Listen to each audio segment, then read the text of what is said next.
பரிசுத்த நாமத்திற்கு மகிமை உண்டாவதாக. இந்த ஓய்வு நாளின் கால வேளையிலும் கூட தேவ செய்தியை உங்களோடு பேசும்படியாய் தேவன் எனக்கு கொடுத்த கிருபைகளுக்காய் நான் தேவனை துதிக்கின்றேன். உங்கள் அனைவருக்கும் என்னுடைய அன்பின் நல்வாழ்த்துதலை இந்த காலை வேளையில் நான் தெரிவித்துக் கொள்கின்றேன். இந்த நாட்களில் ஒவ்வொரு மாதமும் ஒவ்வொரு கருப்பொருளின் கீழ் நாம் பல செய்திகளை நாம் கேட்டுக்கொண்டு வந்து கொண்டிருக்கின்றோம். அவனமாக இந்த நவம்பர் மாதத்தினுடைய கருப்பொருள் அல்லது தீம் என்ன என்று நாம் பார்க்கின்ற பொழுது, serving under the headship of Christ என்று சொல்லிக்கொண்டு நாம் பார்க்கின்றோம். கிறிஸ்துவனுடைய தலைமைத்துவத்தின் கீழ் ஊழியம் செய்தல் என்பதுதான் நம்முடைய கருப்பொருளாக இருக்கின்றது. எப்படி ஒரு நிறுவனத்தில் அதனுடைய தலைவரின் கீழ் இருக்கின்றவர்கள் வேலை செய்வார்களோ, அதேபோல் சபை என்று சொல்லக்கூடியதான அந்த நிறுவனத்தில் கிறிஸ்துவின் கீழ் எப்படி அதனுடைய ஊழியம் நடக்க வேண்டும் என்பதுதான் அந்த கருப்பொருள். அதனுடைய அடிப்படையில் 3 செய்திகளை இதுவரைக்கும் நாம் கேட்டிருக்கின்றோம். முதலாவதாக Christ as the head of the church என்று சொல்லிக்கொண்டு முதல் செய்தியை நாம் கேட்டிருக்கின்றோம். இந்த சபையினுடைய தலைவர் கிறிஸ்து என்று சொல்லிக்கொண்டு அந்த முதலாவது செய்தி. ஒரு நிறுவனத்திற்கென்று ஒரு தலைவர் இருப்பார்.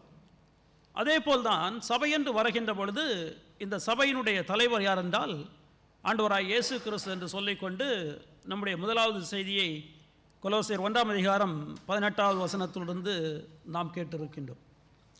இரண்டாவதாக நாம் பார்க்கின்ற பொழுது அந்த சபை, அந்த தலைவரின் கீழ் இருக்கின்ற சபை எப்படி நடத்தப்பட வேண்டும் என்று சொல்லிக்கொண்டு லீடிங் லைக் கிரைஸ்ட், கிறிஸ்துவை போல் வழிநடத்தப்பட வேண்டும் என்று சொல்லிக்கொண்டு வழிநடத்துதல் என்று தலைப்பில் இரண்டாவது செய்தியை நாம் கேட்டிருக்கின்றோம்.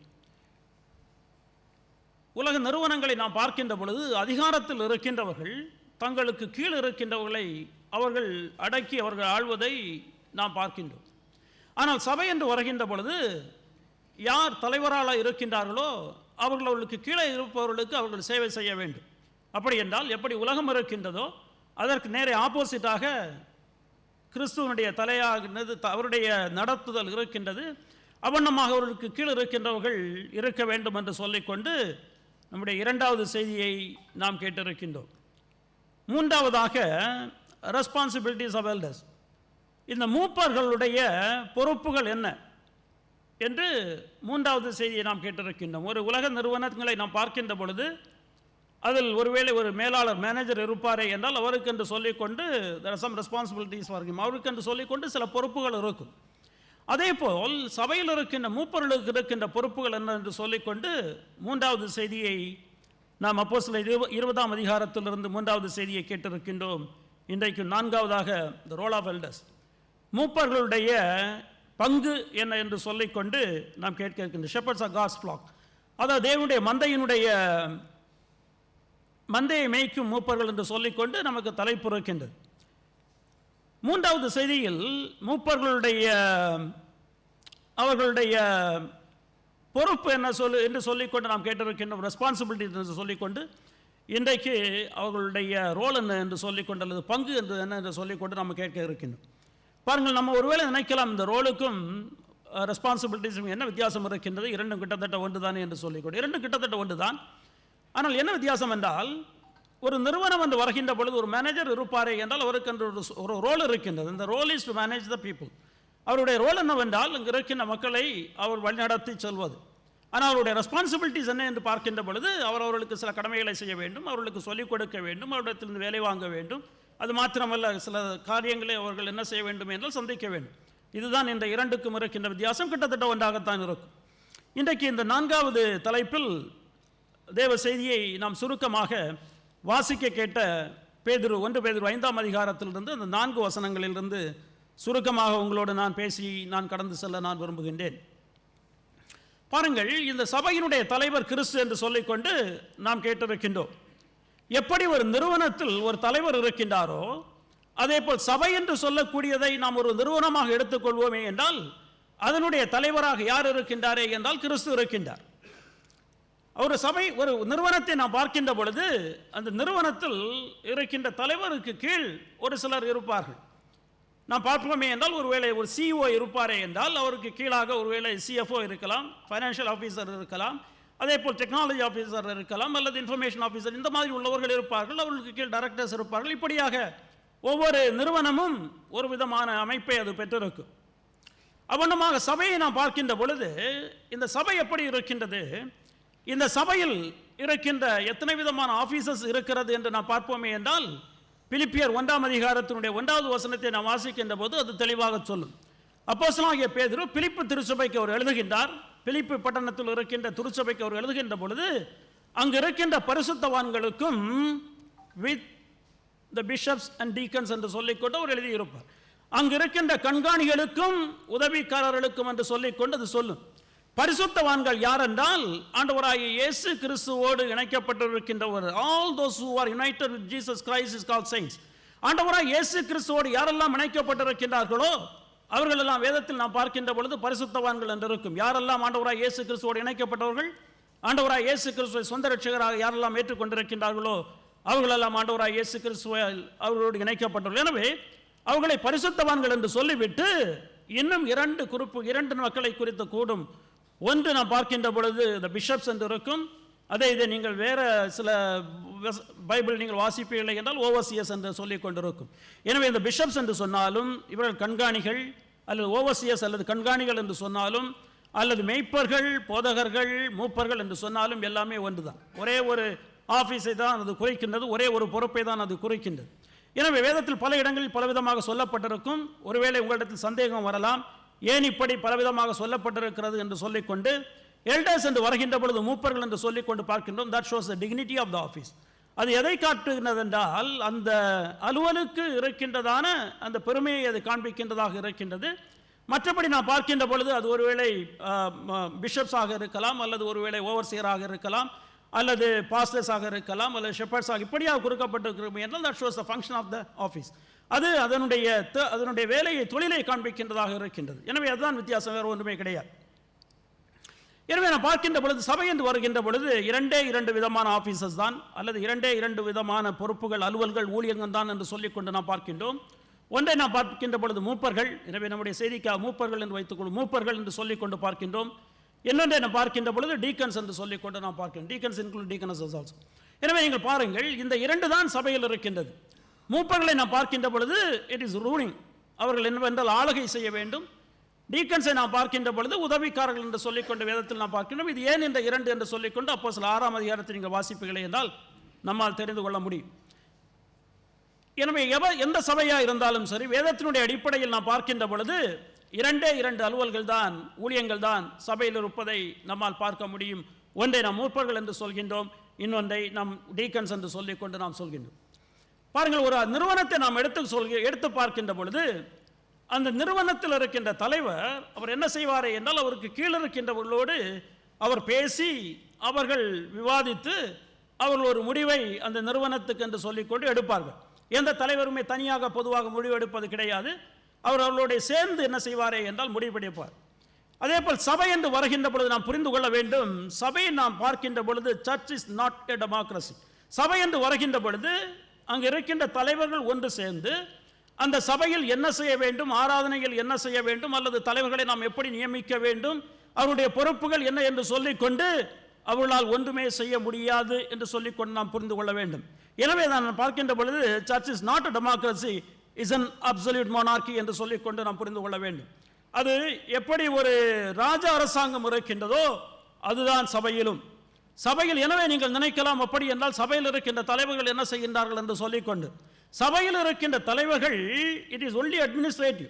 அவர்கள் என்னதான் செய்ய முடியுமே என்றால், இந்த திருச்சபையினுடைய தலைவராக இருக்கின்ற கிறிஸ்து என்ன சொல்லி இருக்கின்றாரோ அதை நடைமுறைப்படுத்துவதுதான் அவர்களுடைய பொறுப்பு. பாருங்கள், நம்முடைய சபையில் 7 மூப்பர்கள் இருக்கின்றார்கள்.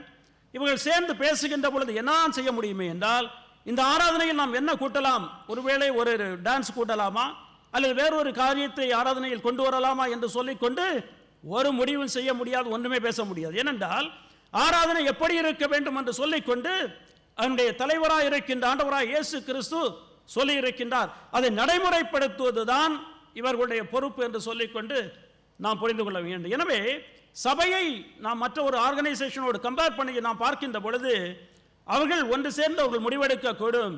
ஆனால் சபையில் என்ன செய்ய வேண்டும், எப்படி இந்த சபையானது நடத்தப்பட வேண்டும், இந்த சபையினுடைய தலைவருடைய பொறுப்புகள் என்ன இருக்கின்றது, அவருடைய தகுதிகள் என்ன இருக்கின்றது, இவைகள் எல்லாமே வேதத்தில் நம்மால் கிறிஸ்துவால் கொடுக்கப்பட்டிருக்கின்றது. அதை நடைமுறைப்படுத்துவது தான் இந்த சபையினுடைய தலைவருடைய பொறுப்பு என்று சொல்லிக்கொண்டு நாம் புரிந்து கொள்ள வேண்டும். எனவே சபை என்று வருகின்ற பொழுது இந்த ஒரு சில அடிப்படை காரியங்களை நாம் புரிந்து கொள்ள வேண்டும். இப்பொழுது இன்றைக்கு நான் வாசித்த இந்த 1 பேதுரு 5ஆம் அதிகாரத்திலிருந்து அப்படி என்றால் இந்த மூப்பர்களுடைய பங்கு என்ன, இந்த மூப்பருடைய வேலை என்ன என்று சொல்லிக்கொண்டு 4 கேள்விகளின் தலைப்புகள் நான் இந்த செய்தியை சுருக்கமாக உங்களோடு நான் பேசி நான் கடந்து செல்ல நான் விரும்புகின்றேன். முதலாவது நாம் பார்க்கின்ற பொழுது, what is the structure of the office of elders in churches? இந்த சபையில் இருக்கின்ற இந்த மூப்பர்கள் அவர்களிடத்தில் இருக்கின்றதான அந்த அமைப்பு என்ன என்று சொல்லிக்கொண்டு நாம் புரிந்து கொள்ள வேண்டும். ஒரு நிறுவனம் என்று வருகின்ற பொழுது மேபி நம்முடைய அமைச்சர்களை நீங்கள் வைத்துக் கொள்ளுங்கள். இந்த மினிஸ்டர்ஸை நம்ம பார்க்கின்ற பொழுது ஒரு அமைப்பு இருக்கும், ஒரு ஸ்ட்ரக்சர் இருக்கும். அதாவது பிரைம் மினிஸ்டர் இருப்பார், அவருக்கு கீழ் டெப்டி பிரைம் மினிஸ்டர் இருப்பார், சீனியர் மினிஸ்டர்ஸ் இருப்பார்கள், கேபினட் மினிஸ்டர்ஸ் இருப்பார்கள். அதே போல் நான் பார்க்கின்ற பொழுது சீனியர் மினிஸ்டர் ஆஃப் ஸ்டேட்ஸ் இருப்பார்கள், மினிஸ்டர் ஆஃப் ஸ்டேட்ஸ். இப்படியாக ஒரு அமைப்பு என்ன செய்யுமே என்றால் இருக்கும் எந்த ஒரு நிறுவனத்தில் நீங்கள் பார்க்கின்ற பொழுது. அப்படி என்றால் இந்த மூப்பர்களிடத்தில் இருக்கின்ற அமைப்பு என்ன? இந்த சபையில் மூப்பர்கள் இருக்கின்றார்கள். எல்லா சபையிலும் நீங்கள் பார்க்கின்ற பொழுது மூப்பர்ஸ் இருப்பார்கள், ப்ளூராலிட்டி ஆஃப் எல்டர்ஸ் என்று சொல்லிக்கொண்டு நாம் சொல்வோம். அவர்களுடைய அமைப்பு என்ன என்று நாம் வேதத்தில் வாசிக்கின்ற பொழுது அப்போஸ்தலனாகிய பேதுரு 1வது வசனத்தில் சொல்கின்றார், உங்களில் உள்ள மூப்பனுக்கு உடன் மூப்பனும் கிறிஸ்துவின் பாடுகளுக்கு சாட்சியும் இனி வெளிப்படும் மகிமைக்கு பங்காளியுமாய் இருக்கிற நான் புத்தி சொல்லுகிறது என்னவென்றால், சொல்கின்ற பொழுது அவர் என்ன சொல்கின்றாரே என்றால், I am one of your fellow elders, நான் உங்களுக்கு உடன் மூப்பன் என்று சொல்லிக்கொண்டு இதை எழுதுகின்றது யார்? பேதுரு. பேதுரு யார்? 1 பேதுரு 1ஆம் அதிகாரத்தில் தொடங்குகின்ற பொழுது அழகாக சொல்லுவார், இயேசு கிறிஸ்துவின் அப்போஸ்தலனாகிய பேதுரு. பேதுரு யார் என்பது நமக்கு தெரியும். ஆண்டவராய் இயேசு கிறிஸ்துவுடைய 12 அப்போஸ்தலர்களில் ஒரு அப்போஸ்தலர் தான் பேதுரு. ஆனால் அவர் அந்த திருச்சபைக்கு எழுதுகின்ற பொழுது என்ன சொல்கின்றாரே என்றால், உங்களுடைய திருச்சபையில் இருக்கின்ற மூப்பர்களுக்கு உடன் மூப்பன் நான் என்று சொல்லிக்கொண்டு சொல்கின்றார். அவர் எல்லா திருச்சபைக்கும் அப்போஸ்தலனாக இருக்கின்றார். அவருடைய தகுதிகள் என்ன? ஆண்டவராய் இயேசு கிறிஸ்துவால் தேர்ந்தெடுக்கப்பட்டு ஆண்டவராய் இயேசு கிறிஸ்துவால் அனுப்பப்பட்டவர்கள். அது மாத்திரமல்ல, ஆண்டவராய் இயேசு கிறிஸ்துவுடைய ஊழியத்தை முழுமையாக பார்த்தவர்கள், ஆண்டவராய் இயேசு கிறிஸ்துவுடைய உயிர்த்தெழுதலை பார்த்து அவருக்கு சாட்சி சொன்னவர்கள், அவர்கள் தான் அப்போஸ்தலர் என்று சொல்லிக்கொண்டு நாம் பார்க்கின்றோம். இதை முழுமையாக பேதுரு செய்திருக்கின்றாரா என்றால் இருந்திருக்கின்றார். ஆண்டவராய் இயேசு கிறிஸ்துவோடு அவருடைய ஊழியத்தின் முழுமையாக இருந்து ஆண்டவராய் இயேசு கிறிஸ்துவுடைய உயிர்த்தெழுதலை அவர் பார்த்து ஆண்டவராய் இயேசு கிறிஸ்துவால் அனுப்பப்பட்டவர் தான் பேதுரு.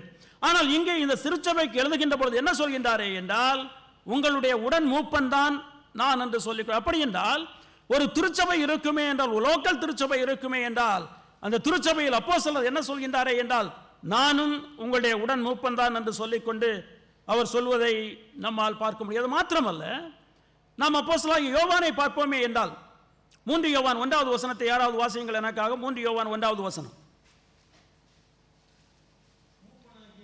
மூப்பனாகிய நான் சத்தியத்தின்படி. போதும் பாருங்கள், அவர் ஆரம்பிக்கின்ற பொழுது என்ன சொல்கின்றார்? மூப்பனாகிய நான் என்று சொல்லிக்கொண்டு.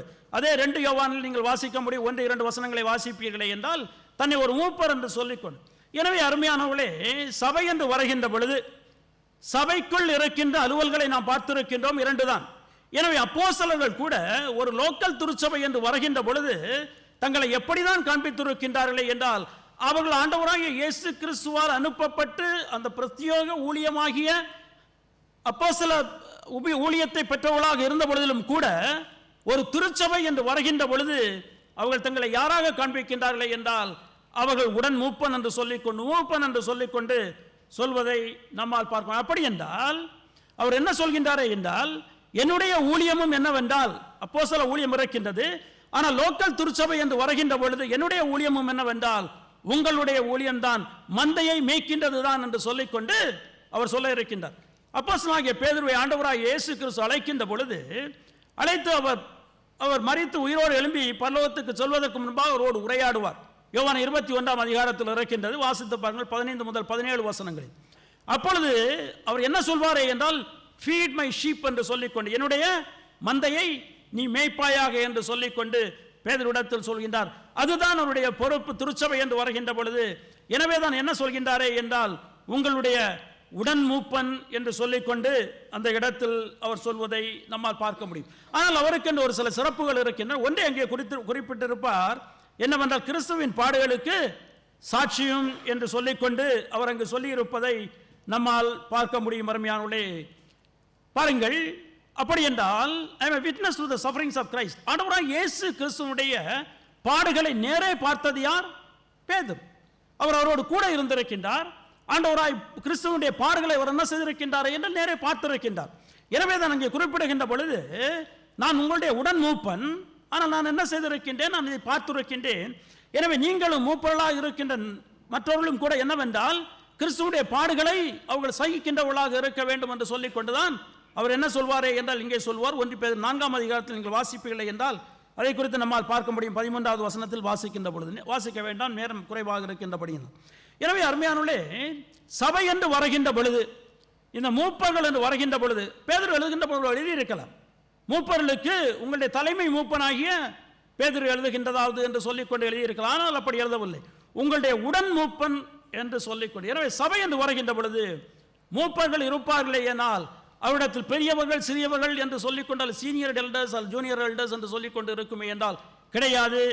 அவர்கள் ஈக்குவல் இன் தேர் ரெஸ்பான்சிபிலிட்டிஸ் என்று சொல்லிக்கொண்டு நாம் பார்க்கின்றோம். அவர்கள் தங்களுடைய கடமையில் அவர்களை நாம் பார்க்கின்ற பொழுது சமமாக இருக்கின்றார்கள் என்று சொல்லிக்கொண்டு இந்த இடத்தில் நம்ம பார்க்க முடியும். இப்பொழுது உங்களிடத்தில் ஒரு கேள்வி வரலாம், அப்படி என்றால் சில சபைகளில் அவர்கள் பிஷப்ஸ் என்று வைத்திருக்கின்றவர்கள், ஆர்ச் பிஷப் என்று சொல்லிக்கொண்டு வைத்திருக்கின்றார்கள், இப்படிப்பட்ட பலவிதமான பொறுப்புகள் இருக்கின்றதே என்று சொல்லிக்கொண்டு ஒரு கேள்வி வரலாம்.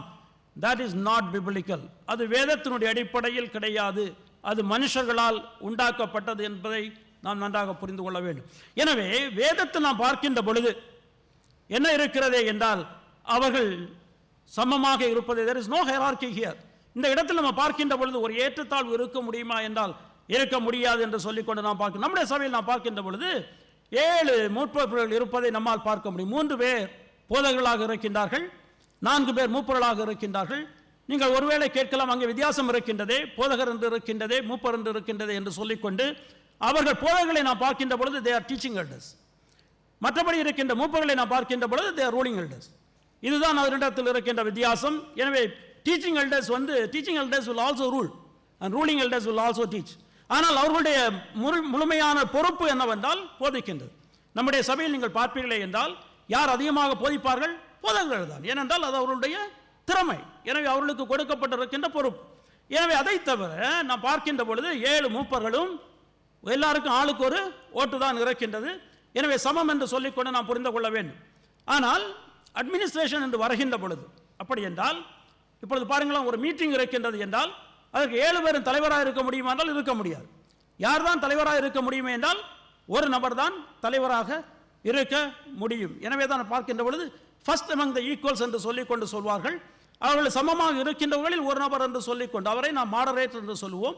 நம்முடைய கான்ஸ்டிடியூஷன் படி, நம்முடைய சபையினுடைய கான்ஸ்டிடியூஷன் படி யார் தான் மாடரேட்டராக இருப்பார்கள் என்றால் சபையினுடைய போதகர்கள் தான் மாடரேட்டராக இருப்பார். எனவே நீங்கள் ஏசிஎம்ஐ நீங்கள் பார்ப்பீர்கள் என்றால் யாராவது போதகர் தான் என்ன செய்வாரே என்றால் அந்த ஏசிஎம்ஐ அவர் வழிநடத்தி சொல்வார். ஆனால் வேதத்தினுடைய அடிப்படையில் அதே போல் சபைகளில் நாம் பார்க்கின்ற பொழுது இந்த ஸ்ட்ரக்சர்ஸ் எப்படி இருக்கிறது என்றால் நாம் பார்க்கின்ற பொழுது they are equal என்று சொல்லிக்கொண்டு நாம் புரிந்து கொள்ள வேண்டும். there is no hierarchy here. இந்த இடத்தில் ஏற்றத்தாழ்வுகள் அவருடைய பதவிகளில் இருக்கிறதா என்றால் கிடையாது என்று சொல்லிக்கொண்டு நாம் புரிந்து கொள்ள வேண்டும். எனவே முதலாவது நான் சுருக்கமாக சொல்லிவிட்டேன். ஏனென்றால் நம்மிடத்தில் சில வேளைகளில் சந்தேகங்கள் வரலாம். வெளியில் இப்படி இருக்கின்றதே, அவர்களுக்குள்ளே பலவிதமான பிரிவுகள் இருக்கின்றது என்று சொல்லிக்கொண்டு அது வேதத்தினுடைய அடிப்படையில் உண்டானது கிடையாது. இரண்டாவதாக நாம் பார்க்கின்ற பொழுது what is the role of an elder. இந்த மூப்பர்களுடைய அவர்களுடைய வேலை என்ன, அவருடைய பங்கு என்ன என்று சொல்லிக்கொண்டு நாம் புரிந்து கொள்ள வேண்டும். அதை நாம் பார்க்கின்ற பொழுது 2வது வசனத்தினுடைய முதலிலும் 3வது வசனத்தினுடைய கடைசியிலும் அவர் என்ன செய்திருக்கின்றார் என்று சொல்லியிருக்கின்றார். உங்களிடத்தில் உள்ள தேவனுடைய மந்தையை நீங்கள் மேய்த்து, 3வது வசனத்தினுடைய கடைசி பகுதி கண்காணிப்பு செய்யுங்கள். உங்களிடத்தில் இருக்கின்ற தேவனுடைய மந்தையை நீங்கள் மேய்த்து கண்காணிப்பு செய்வதுதான் அவர்களுடைய வேலை, அவருடைய பங்கு என்று சொல்லிக்கொண்டு நாம் பார்க்கிறோம். ஆங்கிலத்தில் வாசிக்கின்ற பொழுது feed the flock of God which is among you, taking the oversight thereof என்று சொல்லிக் கொண்டிருக்கும். ஃபீட் த ஃப்ளாக் என்றால் ஷெப்பர்ட் த ஃப்ளாக் என்பது அதனுடைய பொருள். நீங்கள் மந்தையை என்ன செய்ய வேண்டும் என்றால் மேய்த்து நீங்கள் கண்காணி செய்ய வேண்டும். இதுதான் அவர்களுக்கு இருக்கின்ற பொறுப்பு அல்லது பகுதி அல்லது அவருடைய வேலை என்று சொல்லிக்கொண்டு நாம் புரிந்து கொள்ள வேண்டும் அருமையானவர்களே. அப்படி என்றால் என்ன வித்தியாசம்? ஷெப்பர்டிங் அல்லது அவர்களை மேய்ப்பதற்கும் கண்காணி செய்வதற்கும் என்னவென்றால் ஒன்றுதான் என்று சொல்லிக்கொண்டு நம்மால் புரிந்து கொள்ள முடியும். இந்த 1 பேதுரு 2ஆம் அதிகாரத்தில் 25வது வசனத்தை நாம் வாசிப்போம் என்றால், அப்போஸ்தலனாகிய பேதுரு ஆண்டவராகிய இயேசு கிறிஸ்துவை குறித்து அவர் அங்கே சொல்லி நம்மை கொடுத்து சொல்கின்ற பொழுது 25வது வசனத்தை நான் உங்களுக்கு வாசிக்கின்றேன். சிதறுண்ட ஆடுகளைப் போலிருந்தீர்கள், இப்பொழுதோ உங்கள் ஆத்துமாக்களுக்கு மேய்ப்பரும் கண்காணியானவருமான இடத்தில் திருப்பப்பட்டிருக்கின்றீர்கள் என்று சொல்லிக்கொண்டு நாம் வாசிக்கின்றோம். Shepherds and bishops of your soul என்று சொல்லிக்கொண்டு ஆங்கிலத்தில் இருக்கும். பாருங்கள், அப்படி என்றால் இந்த மேய்ப்பர்கள் மற்றும் கண்காணிகள் என்று வருகின்ற பொழுது அது ஒரு வேலையை குறிப்பதாக இருக்கின்றது.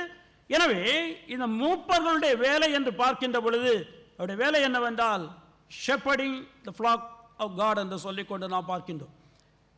அப்படி என்றால் என்ன அதனுடைய விளக்கம் என்ன என்று சுருக்கமாக நான் சொல்லிவிடுகின்றேன். ஏனென்றால் 3வது செய்தி அந்த செய்தி தான் அவருடைய பொறுப்புகள் என்ன என்று சொல்லிக்கொண்டு போதகர் நம்மோடு பேசி இருக்கின்றார். இன்றைக்கு நாம் 23வது சங்கீதத்தை நாம் வாசித்தோம். அந்த சங்கீதத்தினுடைய அடிப்படையிலான பாடலையும் நாம் பாடினோம். இந்த 23வது சங்கீதம் உங்களுக்கு ஞாபகம் இருக்குமே என்றால் மூப்பருடைய பொறுப்பு என்ன என்று சொல்லிக்கொண்டு உங்களுக்கு நன்றாக புரியும். ஏனென்றால் மூப்பர்கள் யார்? அவர்கள் மேய்ப்பர்கள். இந்த மேய்ப்பருடைய வேலை என்ன என்பது நாம் 23வது சங்கீதம் ஓரளவு நன்றாக நமக்கு சொல்லும். எனவே நாம் அதை புரிந்து கொள்வோமே என்றால் அவர்களுடைய பொறுப்புகள் என்ன, அவர்களுக்கு என்ன பொறுப்புகள் கொடுக்கப்பட்டிருக்கின்றது என்று சொல்லிக்கொண்டு நம்மால் புரிந்து கொள்ள முடியும். சுருக்கமாக 4 ஏராளமான பொறுப்புகள் இருக்கின்றன. ஆனால் முக்கியமாக 4 காரியங்களை நான் சுருக்கமாக சொல்லுகின்றேன், விளக்கமாக சொல்லப் போவதில்லை. ஏனென்றால் நாம் ஏற்கனவே செய்தி கேட்டிருக்கின்றோம். இந்த 23வது சங்கீதத்தை நீங்கள் புரிந்து கொள்வீர்களே என்றால் புரிந்து கொள்ள முடியும். முதலாவது பார்க்கின்ற பொழுது the shepherds are responsible to feed the sheep. அந்த மந்தைக்கு ஆகாரத்தை கொடுக்க வேண்டியது யாருடைய பொறுப்பு என்றால் இந்த மேய்ப்பருடைய பொறுப்பு என்று சொல்லிக்கொண்டு நாம் பார்க்க. கர்த்தர் மேய்ப்பராய் இருக்கிறார், நான் தாட்சியடையேன், அவர் என்னை புல்லுள்ள இடங்களில் மேய்த்து அமர்ந்த தண்ணீர்கள் அண்டையில் என்னை கொண்டு போய் விடுகிறார். பாருங்கள், எப்படி ஒரு மேய்ப்பன் மந்தைக்கு அவன் ஆகாரத்தை கொடுக்க வேண்டுமோ, அந்த மந்தையை நடத்தி சென்று ஆகாரம் நடக்கிற இடத்தில் அதை நடத்தி சொல்ல வேண்டுமோ, அப்படி ஒரு மூப்பருடைய வேலை என்னவென்றால் அந்த மந்தையை அவருக்கு பொறுப்பாக கொடுக்கப்பட்டிருக்கின்ற மந்தைக்கு தேவையான ஆகாரத்தை கொடுக்கின்றது மூப்பருடைய வேலை என்று சொல்லிக்கொண்டு நாம் புரிந்து கொள்ள வேண்டும். அப்படி என்றால் வேதத்தை அவர்கள் என்ன செய்ய வேண்டும் என்றால் கிரமமாக அவர்களுக்கு போதிக்க வேண்டும். திருச்சபையினுடைய மக்களுக்கு வேதத்தில் என்ன தேவையோ அவைகளை மூப்பர்கள் கிரமமாக அவர்களுக்கு போதிப்பதுதான் அவருடைய பொறுப்பு என்று சொல்லிக்கொண்டு நாம் பார்க்கின்றோம். சில பொறுப்பை சரியாக செய்யாமல் இருப்பார்கள். ஒரு அதிகாரத்தை நான் சொல்கின்றேன், நீங்கள் வீட்டுக்கு சென்று கவனமாக வாசித்து பாருங்கள். எசேக்கியேலின் புஸ்தகம் 34ஆம் அதிகாரம். எசேக்கியேலின் புஸ்தகம் 34ஆம் அதிகாரத்தை நீங்கள் வாசிப்பீர்களே என்றால் ஆண்டவர் தேவன் இந்த இஸ்ரவேல் மக்களை குறித்து அந்த மேய்ப்பர்கள் எதை செய்யவில்லை, அவர்கள் எதை செய்திருக்க வேண்டும் என்று சொல்லிக்கொண்டு அவர் சொல்வார். முதல் 3 வசனங்களை நான் உங்களுக்கு வாசிக்கின்றேன். பாருங்கள், எசேக்கியேல் 34ஆம் அதிகாரத்தில் முதல் 3 வசனங்கள். கர்த்தருடைய வார்த்தை எனக்கு உண்டாகி அவர், மனுபுத்திரனே, இஸ்ரவேலின் மேய்ப்பருக்கு விரோதமாக தீர்க்க தரிசனம் உரை, நீ தீர்க்க தரிசனம் உரைத்து அவர்களோட சொல்ல வேண்டியது என்னவென்றால், கர்த்தராகிய ஆண்டவர் மேய்ப்பர்களுக்கு சொல்லுகிறார், தங்களையே மேய்க்கிற இஸ்ரவேலின் மேய்ப்பருக்கு ஐயோ, மேய்ப்பர் அல்லவா மந்தையை மேய்க்க வேண்டும். நீங்கள் நெய்யை சாப்பிட்டு ஆட்டு மயிரை உடுப்பாக்கி கொள்ளுகிறீர்கள், கொளுத்ததை அடிக்கிறீர்கள், மந்தையையோ மேய்க்காமல் போகிறீர்கள். மந்தையை என்ன செய்ய வேண்டும்? அவர்கள் மேய்க்க வேண்டும். ஆனால் அவர்கள் என்ன செய்யவில்லை என்றால் மந்தையை அவர்கள் மேய்க்கவில்லை. அவர்கள் யாரை மேய்த்துக் கொண்டார்கள்? தங்களை மேய்த்துக் கொண்டார்கள், தங்களை பார்த்து கொண்டார்களே தவிர அவர்கள் என்ன செய்யவில்லை? மந்தையை அவர்கள் பார்க்கவில்லை என்று சொல்லிக்கொண்டு தேவன் என்ன சொல்லி இருப்பாரே என்றால் அவர்கள் மேல் அவர் குற்றத்தை சுமத்தி இருப்பார். எனவே ஒரு மூப்பருடைய வேலை என்ன என்று நாம் பார்க்கின்ற பொழுது முதலாவதாக அந்த மந்தைக்கு தேவையான உணவை கொடுக்க வேண்டியது அவருடைய பொறுப்பு என்று சொல்லிக்கொண்டு நாம் பார்க்கின்றோம். ஆண்டவராகிய இயேசு கிறிஸ்து கூட மார்க் 6ஆம் அதிகாரத்தில் நாம் வாசிக்கின்ற பொழுது 34ஆம் அதிகாரத்தை வாசிப்போமே என்றால் அவர் மக்களை பார்க்கின்றார். மக்களை பார்க்கின்ற பொழுது இவர்கள் மேய்ப்பன் இல்லாத ஆடுகளைப் போல் இருக்கிறார்கள் என்று சொல்லிக்கொண்டு அவர் என்ன செய்கின்றாரே என்றால் அவர்களுக்கு போதித்தார் என்று சொல்லிக்கொண்டு நாம் வாசிக்கின்றோம். பாருங்கள் அருமையானவர்களே, எனவே ஒரு மேய்ப்பனுடைய தலையாய கடமை என்னவென்றால், தனக்கு கொடுக்கப்பட்டிருக்கின்ற ஆடுகளுக்கு எந்த மந்தைக்கு பொறுப்பாக அந்த மேய்ப்பர் இருக்கின்றாரோ அவர் அந்த மந்தைக்கு தேவையான உணவை என்ன செய்ய வேண்டுமே என்றால் கொடுக்க வேண்டும் என்று சொல்லிக்கொண்டு நான் பார்க்கிறேன். இரண்டாவதாக, the shepherd is responsible to protect the flocks for his safety என்று சொல்லிக்கொண்டு நான் பார்க்கின்றோம். பாருங்கள், இந்த மந்தையை அவர்கள் என்ன செய்ய வேண்டுமே என்றால் அதனுடைய எதிராளிகளிடமிருந்து அவர்கள் அதை காப்பாற்ற வேண்டும், அதை பாதுகாத்து அவர்கள் நடத்த வேண்டும். உமது கோலும் உமது தடியும் என்னை தேற்றும் என்று சொல்லிக்கொண்டு சங்கீதக்காரன் சொல்லியிருப்பார். பாருங்கள், மந்தையை மேய்க்கின்றவர்கள் அவர்கள் உணவை கொடுப்பது மாத்திரம் கிடையாது, அதனுடைய எதிராளிகளிடமிருந்து அதற்கு விரோதமாக மிருகங்கள் வருகின்ற பொழுது அதனிடத்திலிருந்து என்ன செய்ய வேண்டுமே என்றால் அந்த மந்தையை காப்பாற்ற வேண்டிய பொறுப்பு அந்த மேய்ப்பர்களுக்கு இருக்கிறது என்று சொல்லிக்கொண்டு நாம் புரிந்து கொள்ள வேண்டும். 1 சாமுவேல் 17ஆம் அதிகாரத்தை நாம் எடுத்துக்கொள்வோமே என்றால் 1 சாமுவேல் 17ஆம் அதிகாரத்தில் தாவீது அவர் சொல்லுவார், அவர் பெலிஸ்தியரை அவர் கோலியாத்துக்கு எதிராக செல்கின்ற பொழுது தன்னை குறித்து அவர் சொல்வார், நான் எப்படி இருந்தேன், என்னுடைய தகப்பன் தன்னுடைய மந்தையை எனக்கு பொறுப்பாக கொடுத்திருந்தார். 17ஆம் அதிகாரத்தில் 33 முதல் 36வது வசனத்துடைய முதல் பகுதியை யாராவது வாசியுங்கள். தாவீது சவுலை பார்த்து, உம்முடைய அடியான் என் தகப்பனுடைய ஆடுகளை மேய்த்துக் கொண்டிருக்கின்ற பொழுது ஒரு விசை ஒரு சிங்கம் வந்தது, ஒரு விசை ஒரு கரடி வந்தது, மந்தையில் உள்ள ஒரு ஆட்டை பிடித்துக் கொண்டது. நான் அதை தொடர்ந்து போய் அதை அடித்து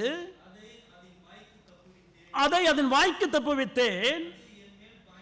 அது என் மேல் பாய்ந்த போது நான் அதன் தாடியை பிடித்து அதை அடித்துக் கொண்டேன். அந்த சிங்கத்தையும் கரடியையும் நான் கொண்டேன். போதும் பாருங்கள், அவர் சொல்கின்றார், என்னுடைய தகப்பனுடைய ஆடுகளை நான் மேய்த்துக் கொண்டிருந்தேன். ஆனால் என்னவென்றால் ஒரு சிங்கம் வந்தது, ஒரு தடவை ஒரு கரடி வந்தது, பிடித்துக் கொண்டு சென்றது. நான் விட்டேனே என்றால் நான் விடவில்லை, அதனுடைய தாடையை பிடித்து நான் என்ன செய்தேனே என்றால் இதை காப்பாற்று. இதுதான் மேய்ப்பனுடைய வேலை. இந்த ஆடுகளை மற்ற மிருகங்கள் தாக்குமே என்றால் தாக்கும், ஆனால் அதிலிருந்து பாதுகாக்க வேண்டிய பொறுப்பு யாருக்கு இருக்கிறது என்றால் ஒரு மேய்ப்பனுக்கு இருக்கின்ற. மேய்ப்பனுக்கு இருக்கின்ற தலையாய கடமைகளில் ஒன்று தனக்கு பொறுப்பாக கொடுக்கப்பட்டிருக்கின்ற மந்தையை அதனுடைய எதிராளிகளிடமிருந்து காப்பாற்றிக் கொள்ள வேண்டும் என்று சொல்லிக்கொண்டு நாம் பார்க்கின்றோம். அருமையானவர்களே, நீங்கள் இதே 34ஆம் அதிகாரம் எசேக்கியேல் 34ஆம் அதிகாரத்தில் நீங்கள் வாசிப்பீர்களே என்றால் 7 முதல் 8 வசனங்களை நாம் வாசிக்கின்ற பொழுது அவர்கள் அதை செய்யவில்லை என்று சொல்லிக்கொண்டு அவர் சொல்லியிருப்பார், தேவன் அங்கே சொல்லியிருப்பார். பாருங்கள் 7வது வசனம், ஆகையால் மேய்ப்பரே கர்த்தருடைய வார்த்தையை கேளுங்கள், கர்த்தராகிய ஆண்டவராய் இருக்கிற நான் என் ஜீவனை கொண்டு சொல்கிறேன், மேய்ப்பன் இல்லாததினால் என் ஆடுகள் சூறையாகி என் ஆடுகள் காட்டு மிருகங்களுக்கெல்லாம் இரையாய் போயின. என் மேய்ப்பர்கள் என் ஆடுகளை விசாரியாமற் போனார்கள். மேய்ப்பர்கள் மந்தையை மேய்க்காமல் தங்களையே மேய்த்தார்கள். மேய்ப்பர்கள் தங்களுடைய வேலையை சரியாக செய்யாதபடியினால் மிருகங்கள் என்ன செய்து விட்டனவே என்றால் என்னுடைய ஆடுகளை அவர்கள் எடுத்து சென்று விட்டன என்று சொல்லிக்கொண்டு அங்கே குற்றம் சாட்டி இருப்பார். அருமையானவர்களே, நம் வேதத்தில் பல இடங்களை நீங்கள் வாசிக்கின்ற பொழுது அப்போஸ்தலர் 20ஆம் அதிகாரத்தில் நீங்கள் வாசிக்கலாம், அங்கே நமக்கு சொல்லப்பட்டிருக்கின்றது. எனவே மேய்ப்பர்கள் என்ன செய்ய வேண்டுமே என்றால் தங்களுடைய மந்தையை பிற மிருகங்களிடமிருந்து அவர்கள் காப்பாற்ற வேண்டும். எனவே தான் நம்முடைய சபையில் நாம் பார்க்கின்ற பொழுது நம்முடைய மந்தைக்கு பொறுப்பாக கொடுக்கப்பட்டிருக்கின்ற மூப்பருடைய பெரிய வேலை என்னவென்றால் இவர்களுக்கு யார் போதிக்கின்றார்கள், யார் அவர்களை வழிநடத்துகின்றார்கள், யார் அவர்களுக்கு கற்றுக் கொடுக்கின்றார்கள் என்பதில் நாம் ஏன் அவர்கள் கவனமாக இருக்கின்றார்கள் என்றால் இதுதான் காரணம். ஏனென்றால் இந்த மந்தையை காப்பாற்ற வேண்டியதனுடைய பொறுப்பு யாருக்கு இருக்கிறது என்றால் தலைவர்களுக்கு இருக்கிறது என்று சொல்லிக்கொண்டு நாம் புரிந்து கொள்ள வேண்டும். அதிலும் குறிப்பாக இந்த நாட்களிலும் கூட அருமையானவர்களே, நாம் பலவிதமான செய்திகளை நாம் பலவிதமாக நாம் கேட்கக்கூடும், ஆனால் அந்த பொறுப்பு அவர்களுக்கு இருக்கிறது என்று நாம் புரிந்து கொள்ள வேண்டும். மூன்றாவதாக, they are responsible to guide the sheep. அவருடைய பொறுப்பு என்னவென்றால் இந்த மந்தையை வழிநடத்தி சொல்ல வேண்டும். மந்தை ஆடுகள் என்ன செய்யுமே என்றால் அங்கேயும் இங்கே போக நீங்கள் பார்த்திருப்பீர்கள். சில வேளை சிங்கப்பூரில் பார்க்க முடியாது, இந்தியாவில் நம்மால் பார்க்க முடியும். மந்தையை மேய்க்கின்றவர்கள் அந்த ஆடுகள் ஒழுங்காக போகுமே என்றால் போகவே போகாது. ஒன்று அந்த வலது பக்கம் போகும், இன்னொன்று இடது பக்கம் போகும், அங்கேயும் இங்கேயும் போகும். அதே அவர்கள் என்ன செய்ய வேண்டும் என்றால் அவர்கள் வழிநடத்தி கொண்டு செல்ல வேண்டும். அதே போல் தான் நாம் திருச்சபையை நாம் பார்க்கின்ற பொழுது ஒரு இடத்தில் ஒருவர் ஒன்றை சொல்லுவார், இன்னொன்றை சொல்லுவார். இதெல்லாம் பொதுவாக சகஜம், ஏனென்றால் நாம் மனுஷர்களாக இருக்கின்றோம். எனவே இதை வழிநடத்தி செல்ல வேண்டிய பொறுப்பு யாருக்கு இருக்கிறது என்றால் தலைவர்களுக்கு இருக்கிறது என்று சொல்லிக்கொண்டு நாம் புரிந்து கொள்ள வேண்டும். லூக்கா 15ஆம் அதிகாரத்தை நீங்கள் வாசிப்பீர்களே என்றால் 4 முதல் 6 வசனங்களை வாசிக்கின்ற பொழுது ஆண்டவராய் இயேசு கிறிஸ்து ஒரு உவமையை சொல்லுவார். ஒரு மேய்ப்பனுக்கு 100 ஆடுகள் இருந்தன. அதில் ஒரு ஆடு என்ன செய்து விட்டது? காணாமல் போய்விட்டது. இவன் என்ன செய்திருக்கலாம்? சந்தோஷமாக இருந்திருக்கலாம். 99 ஆடு இருக்கிறதே, ஒன்று தானே போயிட்டு இருந்தான். அவன் விடவில்லை. அவன் என்ன செய்கின்றானே என்றால் அந்த ஒரு ஆட்டை தேடி கண்டுபிடித்து தன்னுடைய தோளில் போட்டுக்கொண்டு சந்தோஷமாக அவன் ஆர்ப்பரிக்கின்றான் என்று சொல்லிக்கொண்டு, எனவே இந்த மேய்ப்பர்களுக்கு இருக்கின்ற பொறுப்பு என்னவென்றால் தங்களிடத்தில் இருக்கின்ற மந்தைகளுக்கு தேவையை அவர்கள் சந்தித்து அவர்களுக்கு எல்லாம் கொடுக்க வேண்டியதை கொடுத்து அவளை வழி நடத்தி செல்ல வேண்டியது பொறுப்பாக இருக்கு. இன்றும் கூட நான் பார்க்கின்ற பொழுது பல மக்களுக்கு பல நேரங்களில் சந்தேகங்கள் வரலாம். சில காரியங்களை குறித்து சந்தேகங்கள் வருகின்ற பொழுது மூப்பருடைய பொறுப்பு என்னவென்றால் அவளுக்கு சரியானதை சொல்லிக் கொடுத்து அவளை நேராக தேவனுக்கு நேராக வழிநடத்துகின்ற பொறுப்பு யாருக்கு இருக்கிறது என்றால் இந்த மூப்பர்களுக்கு இருக்கிறது என்று சொல்லிக்கொண்டு நாம் பார்க்கின்றோம். நான்காவதாக நாம் பார்க்கின்ற பொழுது, இந்த பொறுப்பில் நாம் பார்க்கின்ற பொழுது, the shepherd is responsible to heal and restore the sick and the injured sheep. அதாவது ஒரு ஆடானது அது சில வேளைகளில் அதற்கு சில காயங்கள் வருகின்ற பொழுது இந்த மேய்ப்பனுடைய வேலை என்னவென்றால் அந்த ஆட்டை அவன் பாதுகாத்து அதனுடைய காயத்தை போக்க வேண்டியது, மருந்தை கொடுத்து காயத்தை நீக்க வேண்டியது யாருடைய பொறுப்பு என்றால் அது அந்த மூப்பருடைய பொறுப்பாக இருக்கின்றது என்று சொல்லிக்கொண்டு நாம் புரிந்து கொள்ள வேண்டும். அருமையானவர்களே, நம்முடைய வாழ்க்கையிலும் கூட தேவ பிள்ளைகளாக இருக்கின்ற நமக்கு காயங்கள் வருமா என்றால் வரும். நம்முடைய வாழ்க்கையில் பல பிரச்சனைகள் வரும், பல துன்பங்கள் வரும், பலவிதமான சோகங்கள் வரும். இப்படியாக நமக்கு பிரச்சனைகள் வருகின்ற பொழுது நாம் யாரை அணுகுகின்றோம்? போதகர்களை. ஏனென்றால் அந்த பொறுப்பு அவர்களுக்கு கொடுக்கப்பட்டிருக்கின்றது. தன்னுடைய மந்தையில் இருக்கின்றவர்களுக்கு அவர்கள் காயப்படுகின்ற பொழுது, அப்படி என்றால் ஆவிக்குரிய விஷயத்தில் அவர்களுக்கு காயங்கள் வருகின்ற பொழுது இந்த காயத்தை கட்டி அதை சீர்படுத்தக்கூடியது யாருடைய பொறுப்பு என்றால் மூப்பருடைய பொறுப்பாக இருக்கிறது என்று சொல்லிக்கொண்டு நாம் பார்க்கின்றோம். இதே எசேக்கியேல் 34ஆம் அதிகாரத்தை நீங்கள் வாசிப்பீர்களே என்றால் 4வது வசனத்தில் அவர் அதை சொல்லுவார். அந்த மேய்ப்பர்கள் அதை செய்யவில்லை என்று சொல்லிக்கொண்டு 4வது வசனத்தை நான் உங்களுக்கு வாசிக்கின்றேன். நீங்கள் பலவீனமானவைகளை பலப்படுத்தாமலும் நசல் கொண்டவைகளை குணமாக்காமலும் எலும்பு முறிந்தவைகளை காயங்கட்டாமலும் துரத்துண்டவைகளை திரும்ப கொண்டு வராமலும் காணாமற் போனவைகளை தேடாமலும் போய் பலாத்காரமும் கொடூரமுமாய் அவைகளை ஆண்டீர்கள். அவர்கள் என்ன செய்யவில்லை என்றால் இவனமாக பிரச்சனை வருகின்ற ஆடுகளை அவர்கள் சீர்படுத்தவில்லை என்று சொல்லிக்கொண்டு அவர் குற்றம் சாட்டியிருப்பார். எனவே இதை சீர்படுத்த வேண்டிய பொறுப்பு யாருக்கு இருக்கிறது என்றால் தலைவர்களுக்கு இருக்கிறது என்று சொல்லிக்கொண்டு நாம், எனவே மந்தையை மேய்க்கின்ற பொறுப்பு என்று வருகின்ற பொழுது அந்த மந்தைக்கு தேவையான உணவை கொடுத்து பராமரித்து அந்த மந்தையை அவர்கள் சரியாக அவர்கள் அதனுடைய எதிராளிகளிடமிருந்து பாதுகாத்து மந்தையை வழிநடத்தி அந்த மந்தைக்கு பிரச்சனைகள் வருகின்ற பொழுது அதை சரி செய்வதுதான் இவர்களுடைய தலையாய கடமை என்று சொல்லிக்கொண்டு நாம் புரிந்து கொள்ள வேண்டும். எனவே இப்பொழுது மூன்றாவதாக அவருடைய ரோலை நாம் பார்த்திருக்கின்றோம். அப்படி என்றால் மந்தையை மேய்க்கின்றது தான் அவளுக்கு கொடுக்கப்பட்டிருக்கின்ற பொறுப்பு. இப்பொழுது மூன்றாவதாக how are they to exercise their duty? அவர்களுக்கு கொடுக்கப்பட்டிருக்கின்ற அந்த பொறுப்பை அவர்கள் எப்படி செய்ய வேண்டும்? பாருங்கள், நமக்கு ஒரு பொறுப்பு இருக்கிறது என்றால் அந்த பொறுப்பை 2 விதத்தில் நாம் செய்யலாம். பொதுவாக நிறுவனங்களை நாம் பார்க்கின்ற பொழுது நமக்கு ஒரு டார்கெட் கொடுத்திருப்பார்கள். அந்த வருடத்தினுடைய கடைசியில் என்ன செய்வார்கள் என்றால் there will be a kind of an exercise called appraisal. இல்லை, அதாவது நாம் எப்படி செய்திருக்கின்றோம் என்று சொல்லிக்கொண்டு ஒரு மதிப்பீடு இருக்கும். இந்த மதிப்பீடில் எதை மதிப்பிடுவார்களே என்றால் குறிப்பாக 2 காரியங்களை மதிப்பிடுவார்கள். ஒன்று, have you achieved the target? நமக்கு கொடுக்கப்பட்ட அந்த டார்கெட்டை நாம் அச்சீவ் பண்ணி இருக்கின்றோமா என்பதை பார்ப்பார்கள். இரண்டாவது, மிகவும் முக்கியமாக, how do we achieve that? நாம் அதை எப்படி அச்சீவ் பண்ணி இருக்கின்றோம் என்பதை என்ன செய்வார்கள் என்றால் பார்ப்பார்கள். நாம் அச்சீவ் பண்ணது மாத்திரம் கிடையாது, it is very important how did we achieve the target. நாம் அதை எப்படி அடைந்திருக்கின்றோம் என்பது மிகவும் முக்கியம். பாருங்கள், உதாரணத்துக்கு சொல்கின்றேன். நாம் ஒரு குழுவோடு வேலை செய்ய வேண்டுமே என்றால் நாம் கடைசியில் நமக்கு கிடைத்திருக்கின்ற டார்கெட்டை அந்த குழுவில் இருக்கின்ற எல்லாரோடு சண்டை போட்டும் நாம் அந்த டார்கெட்டை கொண்டு செய்திருக்கலாம், அல்லது அந்த குழுவில் இருக்கின்ற எல்லாரையும் அணைத்து சென்றும் நாம் அதை செய்திருக்கலாம். எனவே டார்கெட்டை நாம் அச்சீவ் பண்ணுவது என்பது முக்கியம் கிடையாது, நாம் அதை எப்படி அச்சீவ் பண்ணியிருக்கிறோம் என்பது முக்கியம். எனவே தான் இந்த இடத்தில் அவர் சொல்கின்றார், மூப்பர் என்பது முக்கியம் அல்ல, இவர்கள் எப்படிப்பட்டவர்களாக இருக்க வேண்டும், இவர்கள் எப்படி மூப்பர்களாக வந்திருக்க வேண்டும் என்று சொல்லிக்கொண்டு மிகவும் தெளிவாக 3 காரியங்களை அவர் இங்கே சொல்லி இருப்பதை நம்மால் பார்க்க முடியும். அவர்கள் எப்படி இருக்கக்கூடாது ஆனால் இப்படி இருக்க வேண்டும் என்று சொல்லிக்கொண்டு, முதலாவதாக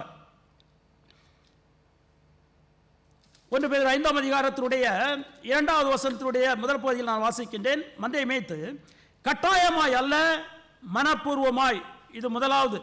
அவர்கள் கட்டாயமாய் அல்ல மனப்பூர்வமாய் அவர்கள் மூப்பராக ஆள வேண்டும். அப்படி என்றால் not by constrain but willingly என்று சொல்லிக்கொண்டு நான் வாசிக்கின்றோம். அதாவது there should not be any external pressure for them to do their job. அவர்கள் தங்களுடைய வேலையை செய்வதற்கு அவர்களுக்கு வெளியில் இருந்து எந்த விதமான தாக்குதலும் இருக்கக்கூடாது. அப்படி என்றால் ஒரு மூப்பரானவர் அவர் அந்த வேலையை எடுக்கின்ற பொழுது, அந்த பொறுப்பை எடுக்கின்ற பொழுது உண்மையாக மனப்பூர்வமாக என்ன செய்ய வேண்டுமே, அந்த பொறுப்பை எடுக்க வேண்டுமே தவிர வெளியில் இருக்கின்ற மற்ற விதமான எந்த விதமான அழுத்தத்தினாலும் அந்த பொறுப்பை அவர்கள் என்ன செய்யக்கூடாது என்றால் எடுக்கக்கூடாது. மிகவும் முக்கியம். உதாரணத்திற்கு, நிறைய நேரங்களில் சில பெற்றோர்கள் தங்களுடைய பிள்ளைகள் போதகராக வேண்டும் என்று சொல்லிக்கொண்டு ஆசைப்படுவார்கள். இந்த ஆசையில் எந்த விதமான தப்புமே கிடையாது. கிறிஸ்தவர்கள் தங்களுடைய பிள்ளைகள் ஊழியத்திற்கு வர வேண்டும் என்று விரும்புகின்றது நல்ல ஒரு விருப்பம். ஆனால் என்ன செய்வார்களே என்றால், சில வேளைகளில் தேவனோடு பொருத்தனை செய்யலாம், செய்துவிட்டு தங்களுடைய பிள்ளைகளிடத்தில் சொல்லலாம், நான் தேவனிடத்தில் பொருத்தனை செய்திருக்கின்றேன், உன்னை நான் ஊழியத்திற்கு விடுவேன் என்று சொல்லிக்கொண்டு. எப்படி என்றால் என்ன ஆகிவிடுகிறது, இந்த பிள்ளைக்கு மனதில் என்ன ஆகிவிட்டது, நான் ஊழியத்திற்கு செல்ல வேண்டும், அவர்கள் செய்திருக்கிறார். ஆனால் அந்த பிள்ளைக்கு உண்மையில் ஊழியத்திற்கு செல்வதற்கு மனம் இருக்குமே என்றால் இல்லாமல் இருக்கக்கூடும். ஆனால் ஏதோ ஒரு வெளிப்படையான ஒரு அழுத்தத்தின் மூலமாக அவள் என்ன செய்ய வேண்டுமே என்றால், இவர்கள் இப்படி சொல்லிவிட்டார்களே என்று சொல்லிக்கொண்டு அந்த ஊழியத்தை அவள் எடுக்கக்கூடும். அப்படி செய்யக்கூடாது. எந்த விதமான வெளிப்படையான அழுத்தத்தின் மூலமாக அந்த ஊழியத்தை அவர்கள் செய்யக்கூடாது. அவர் இங்கே சொல்ல வருகின்றார். அது பெற்றோரிடத்தில் இருந்திருக்கலாம், நண்பர்களிடத்தில் இருந்திருக்கலாம், திருச்சபையில் இருக்கின்ற உறுப்பினரிடத்தில் இருக்கலாம், பலவிதமான காரணங்கள் மூலமாக இருக்கலாம். ஆனால் அந்த விதமான எந்த விதமான வெளியரங்கமான தாக்குதலும் அந்த ஊழியத்திற்காக வருவதற்குரிய காரணமாக இருக்கக்கூடாது. மாறாக அவர்கள் மனப்பூர்வமாக என்ன செய்ய வேண்டுமே என்றால் அந்த ஊழியத்திற்கு வர வேண்டும். அப்படி என்றால் இந்த ஊழியத்திற்கு நான் எதற்கு வந்திருக்கின்றேனே என்றால், I have come to do the will of my Father who sent me. ஆண்டவராய் இயேசு கிறிஸ்து சொல்வதை நம்மால் பார்க்க முடியும். ஆண்டவராய் இயேசு கிறிஸ்து இந்த உலகத்தில் இருந்த நாட்களில் நாம் யோவான் 16ஆம் அதிகாரத்தை நாம் வாசிக்கின்ற பொழுது 38வது வசனத்தில் அவர் சொல்வார், நான் எதற்காக நான் வந்திருக்கின்றேனே என்றால், நான் என்னை அனுப்பினவனுடைய சித்தத்தை செய்வதற்காக வந்திருக்கின்றேன். எனவே அருமையானவர்களே, பேதுரு சொல்கின்றார், இந்த ஊழியம் மிக முக்கியமான ஊழியம், மந்தையை மேய்க்கின்ற ஊழியம். அந்த ஊழியத்தை யாருமே வெளியரங்கமாக இருக்கின்ற எந்த விதமான அழுத்தத்தின் மூலமாக அதை அவர்கள் என்ன செய்யக்கூடாது என்றால் எடுக்கக்கூடாது. அவள் எப்படி எடுக்க வேண்டுமே என்றால், அவள் மனப்பூர்வமாக இந்த ஊழியத்திற்கு வர வேண்டும். நான் என்னுடைய தேவனுடைய சித்தத்தை நான் செய்ய வேண்டும். ஆண்டவராகிய இயேசு கிறிஸ்து எனக்கு கட்டளை கொடுத்திருக்கின்றார் அவருடைய சுவிசேஷத்தை சொல்வதற்கு, அவருடைய மந்தையை மேய்ப்பதற்கு. எனவே நான் இதை செய்ய வேண்டும் என்று சொல்லிக்கொண்டு தங்களுடைய மனப்பூர்வமாக இந்த ஊழியத்திற்கு வர வேண்டுமே தவிர அவள் வெளியரங்கமாக இருக்கின்ற எந்த விதமான அழுத்தத்தின் மூலமாக இந்த ஊழியத்திற்கு வரக்கூடாது என்று சொல்லிக்கொண்டு முதலாவதாக சொல்லியிருப்பார். இரண்டாவதாக, அவலட்சணமான ஆதாயத்திற்காக அல்ல, உற்சாக மனதோடும் என்று சொல்லிக்கொண்டு, not for filthy lucre but of a ready mind. அப்படி என்றால் அவலட்சணமான ஆதாயத்துக்காக நான் என்ன செய்யக்கூடாது, இந்த ஊழியத்திற்கு நான் வரக்கூடாது. அவலட்சணமான ஆதாயம் என்றால் வெறும் பொருள் என்று சொல்லிக்கொண்டு அல்லது பணம் என்று சொல்லிக்கொண்டு நான் நினைக்க வேண்டாம். ஏராளமான காரியங்கள் இருக்கின்ற ஒரு காரியம், ஆண்டவராய் இயேசு கிறிஸ்து இந்த உலகத்தில் இருந்த நாட்களில் அன்றைக்கு இருந்த மத தலைவர்களை அவர் ஏராளமாக சாடியிருப்பார். பல காரணங்களுக்காக அவர்கள் மேல் குற்றம் சாட்டியிருப்பார். மத்தேயு 23ஆம் அதிகாரம் ஒரு நல்ல ஒரு காரியம்.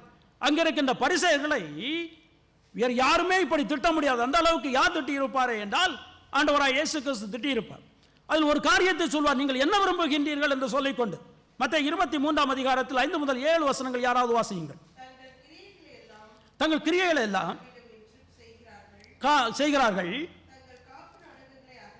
அகலமாக்கி பெரிதாக்கி, விருந்துகளில் முதன்மையான இடங்களையும் ஜெப ஆலயங்களில் முதன்மையான ஆசனங்களையும் சந்தை வழிகளில் வந்தனங்களையும் மனுஷர்களால் ரபி ரபி என்று அழைக்கப்படுவதையும் விரும்புகிறார்கள். போதும் பாருங்கள், இவர்கள் இதைத்தான் விரும்புகின்றார்கள். விருந்துக்கு சென்றால் முதன்மையான இடம் வேண்டும், ஆலயத்திற்கு சென்றால் முதன்மையான இடம் வேண்டும், வெளியே சென்றால் பார்க்கிறவர்கள் எல்லாம் ரபி ரபி என்று சொல்லிக்கொண்டு அழைக்க வேண்டும். இதை விரும்பி என்ன செய்கின்றார்களே என்றால் இவர்கள் இதை செய்கின்றார்கள் என்று சொல்லிக்கொண்டு சொல்லியிருப்பார். அருமையானவர்களே, ஒரு உதாரணத்துக்கு நான் சொல்வேனே என்றால்,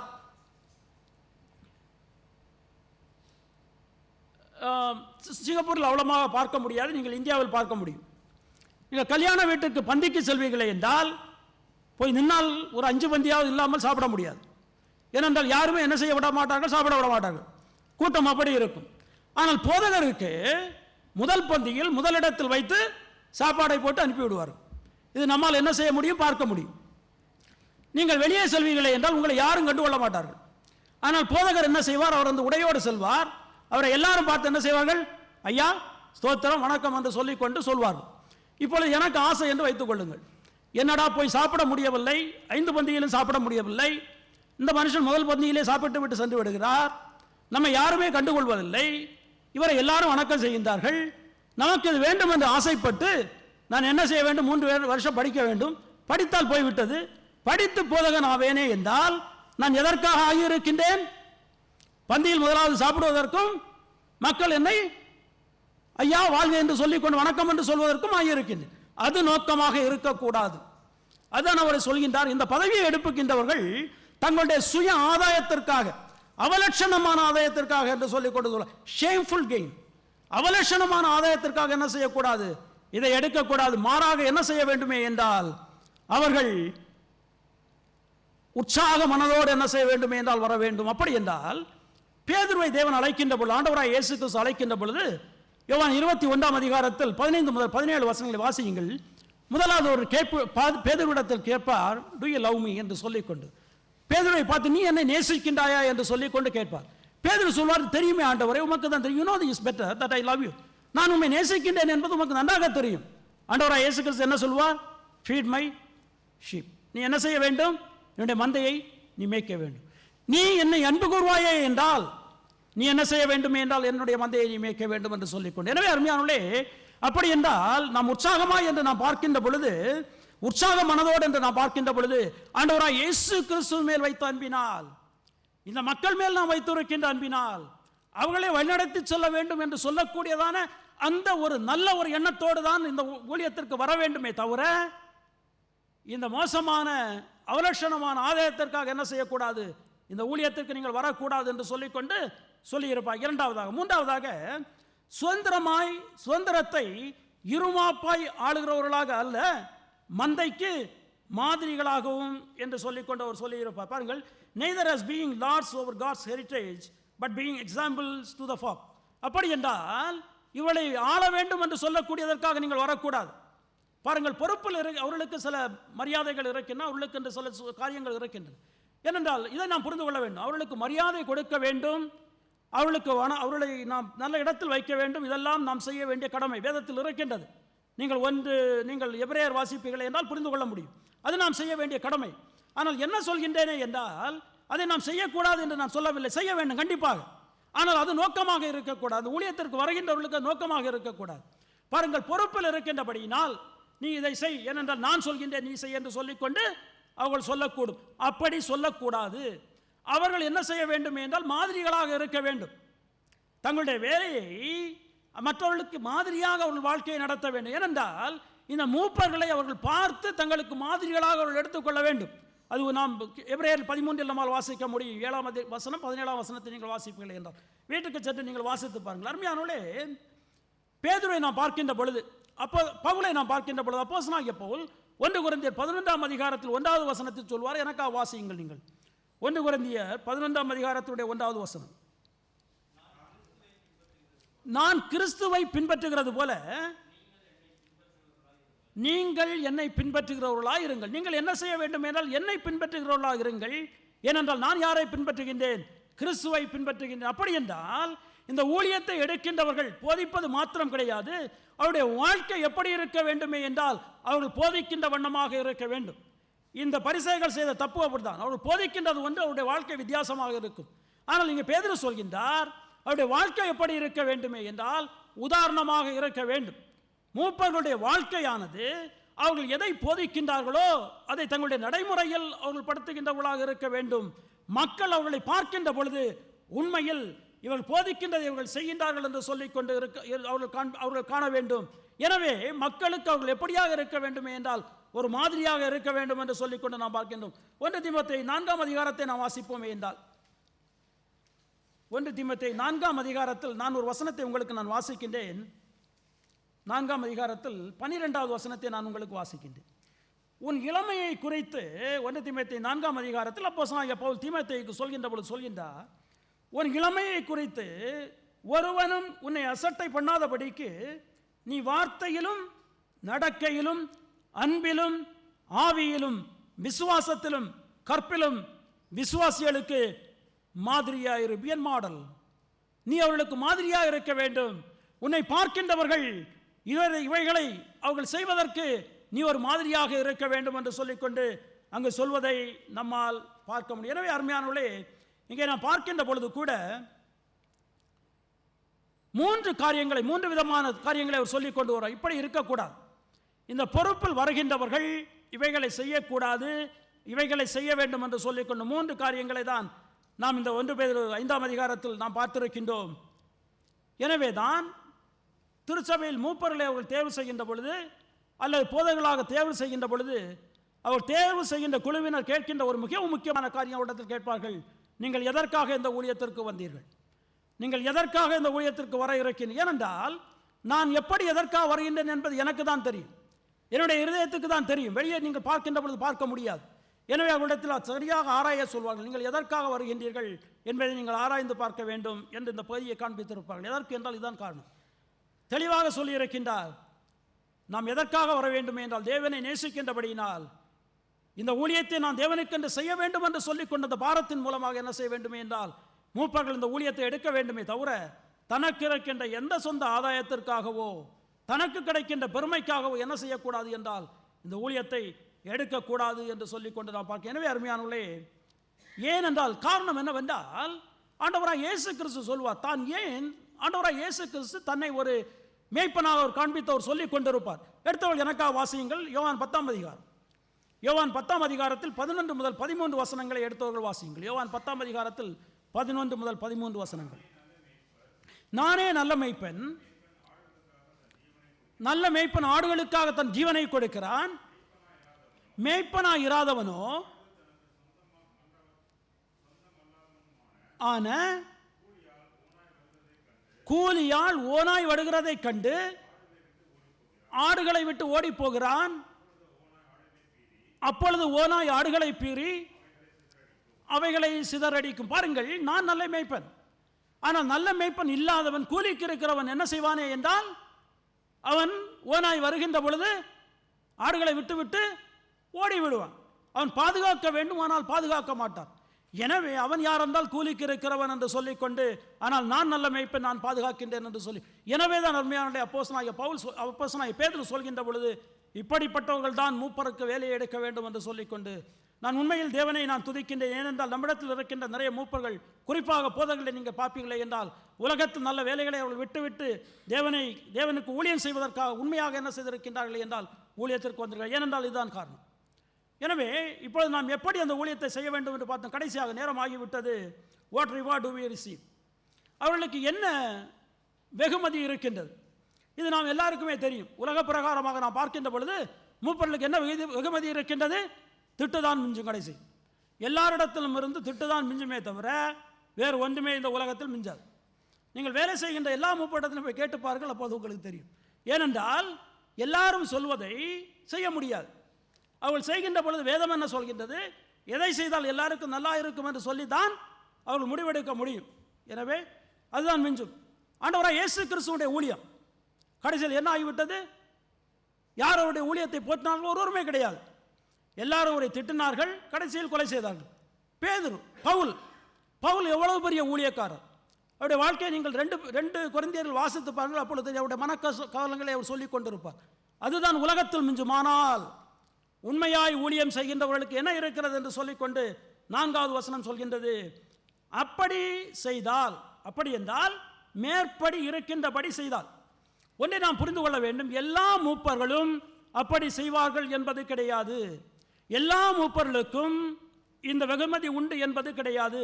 ஏனென்றால் பேதுருவே என்ன செய்திருப்பாரே என்றால் அவரே சொல்லியிருப்பார். நான் வாசிக்கின்ற பொழுது 2 பேதுரு 2ஆம் அதிகாரத்தில் 1வது வசனத்தை நான் உங்களுக்கு வாசிக்கின்றேன்.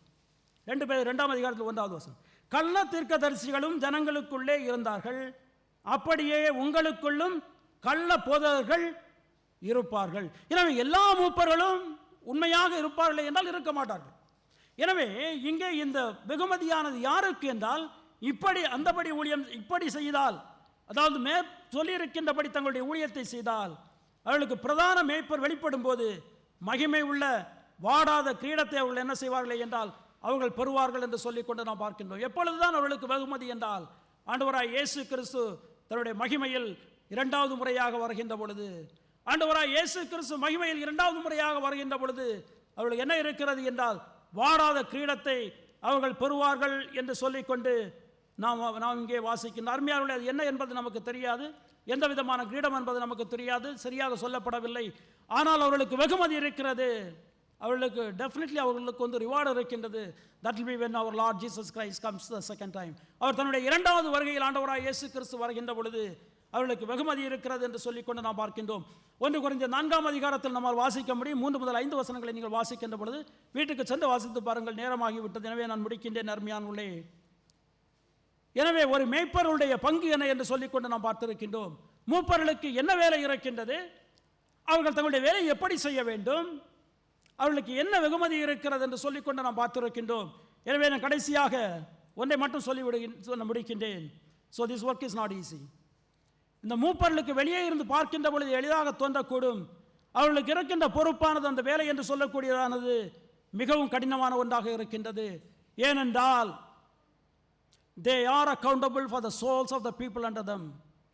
அவர்களிடத்தில் ஒப்புவிக்கப்பட்டிருக்கின்ற மந்தையினுடைய அவர்களுக்குடைய பொறுப்பு யாருக்கு இருக்கிறது என்றால் இந்த மூப்பர்களுக்கு இருக்கின்றது. they have to give an account to the chief shepherd. பிரதான ஆசாரியர், பிரதான மேய்ப்பராக இருக்கின்ற ஆண்டவராய் இயேசு கிறிஸ்துவர்கள் என்ன செய்ய வேண்டும் என்ற கணக்கு கொடுக்க வேண்டும். நீங்கள் எபிரேயர் 13ஆம் அதிகாரத்தில் நீங்கள் வாசிக்க முடியும். எனவே இந்த பொறுப்பானது எளிதான பொறுப்பு கிடையாது, மிகவும் முக்கியமான பொறுப்பு. எனவே அருமையானவர்களே, உங்களிடத்தில் நான் கேட்பதெல்லாம் யூ ப்ரே ஃபார் தம். நீங்கள் அவர்களுக்காக என்ன செய்ய வேண்டுமே என்றால் நீங்கள் ஜெபிக்க வேண்டும். இதை நான் பேசுகின்ற பொழுது எனக்கும் கஷ்டமாகத்தான் இருக்கின்றது. ஏனென்றால் ஒரு மூப்பனாக இருக்கின்றபடியினால் உண்மையில் நானும் என்னை கேட்கின்ற பொழுது நான் உண்மையாக நான் செய்கின்றேனா இந்த ஊழியத்தை என்று சொல்லிக்கொண்டு நானும் என்னை கேட்க வேண்டும். நானும் கேட்டு பார்த்து கொண்டு தான் இருக்கின்றேன். உங்களுடைய ஜெபமானது எங்களுக்கு தேவை. உங்களுடைய ஜெபம் இல்லாமல் இந்த ஊழியத்தை நிறைவேற்ற முடியாது. எனவே அருமையானவர்களே, உங்களுடைய தனிப்பட்ட ஜெபத்தில், உங்களுடைய குடும்ப ஜெபத்தில் நீங்கள் ஜெபிக்கின்ற பொழுது, கூடி ஜெபிக்கின்ற பொழுது உங்களுக்கு பொறுப்பாக கொடுக்கப்பட்டிருக்கின்ற மூப்பர்களுக்காக நீங்கள் என்ன செய்ய வேண்டும் என்றால் ஜெபிக்க வேண்டும் என்று கேட்டுக்கொள்ள. அது மாத்திரமல்ல, வருகின்ற நாட்களில் இந்த சபைக்கு தேவையான நல்ல மூப்பர்களை, ஒழுங்காக வேலை செய்கின்ற தேவனுடைய சித்தத்தின்படி செய்கின்ற மூப்பர்களை தேவன் இந்த திருச்சபைக்கு தர வேண்டும் என்று தேவனையும் நான் ஜெபித்து கேட்டுக்கொண்டு இருக்கின்றேன். நீங்கள் ஜெபிக்கின்ற பொழுது உண்மையான நல்ல தலைவர்களை தேவன் என்ன செய்ய இருக்கின்றாரே என்றால் வருகின்ற நாட்களில் இந்த திருச்சபைக்கு அவர் கண்டிப்பாக கொடுப்பார். இந்த திருச்சபை தேவன் ஆசீர்வதிப்பார். நாம் கண்களை மூடி ஜெபிக்கலாம். எங்களை நேசி